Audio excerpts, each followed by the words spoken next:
시청자 여러분 안녕하십니까? 내주 안에는 헌법재판소의 선고가 열릴 것입니다. 8대0 파면, 대통령 윤석열을 파면한다. 만장일치. 시청자 여러분, 참으로 역사적인 순간을 우리는 기다리고 있습니다.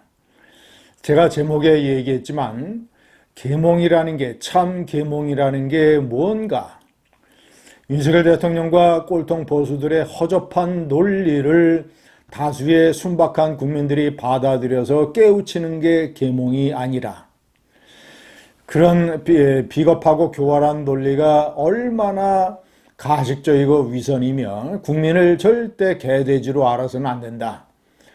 국민은 이미 야당이 입법 폭주하는 것을 다 알고 있었고, 야당의 탄핵, 특검, 그리고 예산 삭감, 이런 것들이 얼마나 극악하게 자행되고 있는 것을 이미 다 많이 알고 있었다. 그렇기 때문에 계몽이라고 한 것은 터무니없는 것이고, 진짜 계몽되어야 할 것은 오만과 불통과 무지와 그리고 비겁과 교활에 빠져 있는, 그렇게 가짜뉴스라고 얘기를 해도 말을 듣지 않는 부정선거 음모론에 빠져있는 윤 대통령과 약장수 보수들과 꼴통 보수들, 이들이 정말로 계몽되어야 할 대상이라는 것을 내주의 헌법재판소는 파면 결정문에서 조목조목 밝히게 될 것입니다.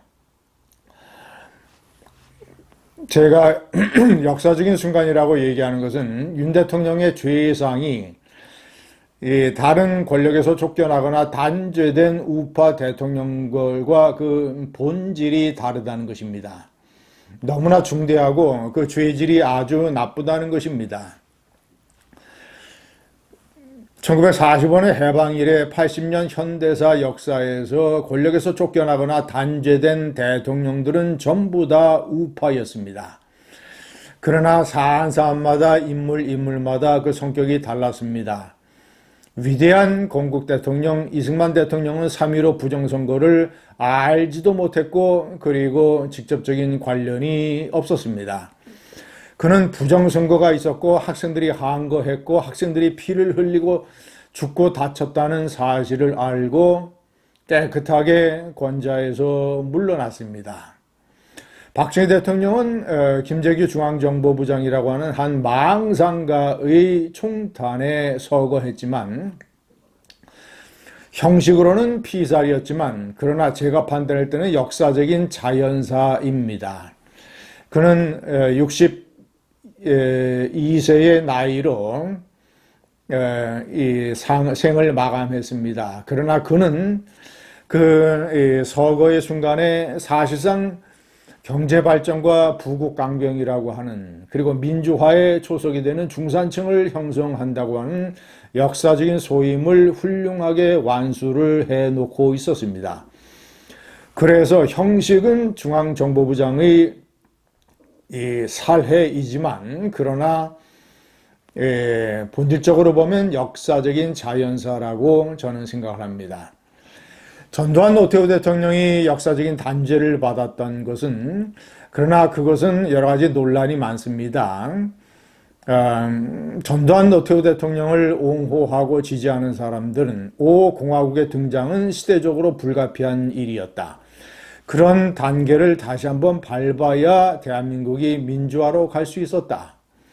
물론 5.18이라고 하는 거대한 희생이 있었지만, 그러나 이 전두환 대통령 정권 7년간의 놀라운 경제적 성과, 5공화국의 평균 경제 성장률이 박정희 대통령 때보다 높습니다. 그리고 이 6.29 선언이라고 하는 놀라운 역사적인 진전, 이런 것들이 전두환 노태우 대통령의 죄를 상당 부분 상쇄하고도 남음이 있습니다.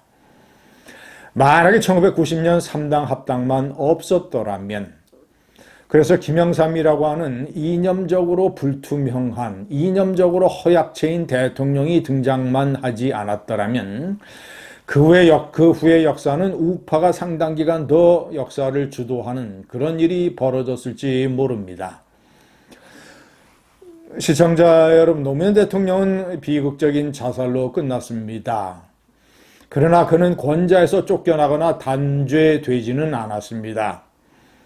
그의 가족이 640만 달러 불법 자금 사건으로 단죄될 지경에 이르자 이를 사실상 몰랐던 노무현 대통령은 본인이 모든 책임을 지고 부엉이 바위에서 뛰어내렸습니다. 그래서 자신은 죽었지만 가족을 살리고 좌파를 살리고 그래서 다시 문재인이라고 하는 좌파 정권 등장을 성사시켰습니다. 시청자 여러분, 이명박 대통령이 감옥에 간 것은 사실상 정치보복의 이런 성격이 짙습니다. BBK의 실소유주 논란, 그리고 뇌물 혐의 이런 것들은 형사적으로 파고 파면 문제가 되는 일이지만 전직 대통령 그리고 이 끔찍한 어떤 글로벌 금융위기를 성공적으로 극복해낸 대통령이라면 덮어줄 만한 일이었습니다. 박근혜 전 대통령 뇌물 혐의로 탄핵이 되고 감옥에 갔지만 여러 가지 성격을 보면 최순실과의 관계 그리고 여러 가지 이제 국정의 파행 이런 것들을 놓고 봤을 때 문제가 되긴 했겠지만 전체적으로는 윤석열 대통령의 범죄에 비하면 순박한 경범죄 수준입니다. 그는 불통의 죄를 저질렀지만 오만하거나 비겁하거나 교활하지 않았습니다. 윤석열처럼. 그는 나중에는 자신이 탄핵당한 것을 깨끗하게 인정을 했고 국민들에게 사과했습니다.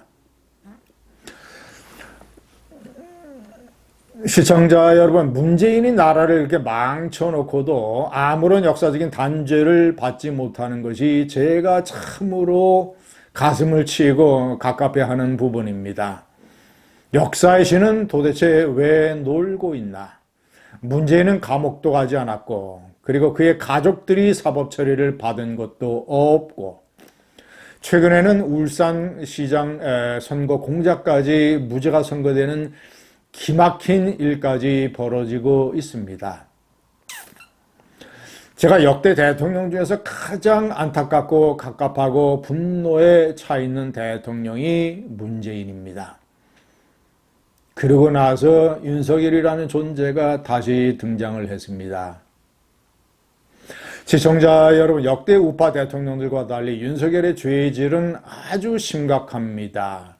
이것은 다른 사람들이 저지른 게 아니라 어떤 상황이 또 초래한 것도 아니고 외환위기나 금융위기 같은 끔찍한 국가적 위기에 처한 것도 아니고 그저 자기 자신의 잘못 때문에 총선을 대폭 망쳐놓고 그렇게 총선에서 패하면 끔찍한 일을 당한다고 그렇게 경고를 했음에도 불구하고 저를 포함을 해서 많은 사람들이 방송에 나가서 무제한 기자회견이라고 해서 명품백 사건을 과감하게 국민들에게 사과하고 사죄하고 국정을 혁신해라. 그래야 총선에서 패망을 피한다. 라고 얘기했음에도 불구하고 허세와 오만과 불통과 그리고 마누라 치마폭에 잡혀서 이런 일을 저지르고 말았습니다. 미친 계엄질을 저지르고 말았습니다. 진짜 계몽되어야 할 것은 이미 국민들은 다 알고 있었습니다. 야당의 입법 폭주를. 그래서 대통령의 거부권을 지지하고 그래서 대통령이 억울하다고 생각을 하고 있었고 그래서 대통령이 끝까지 투쟁을 해주기를 바랬고 그런 국민들을 개돼지 수준으로 알고 마누라와 얽힌 사적인 이유까지 포함을 시켜서 미친 계엄질을 저지르고 말았습니다. 진짜 계몽되어야 할 대상이 참 계몽되는 하늘의 벼락이 내주에 기다리고 있습니다. 감사합니다.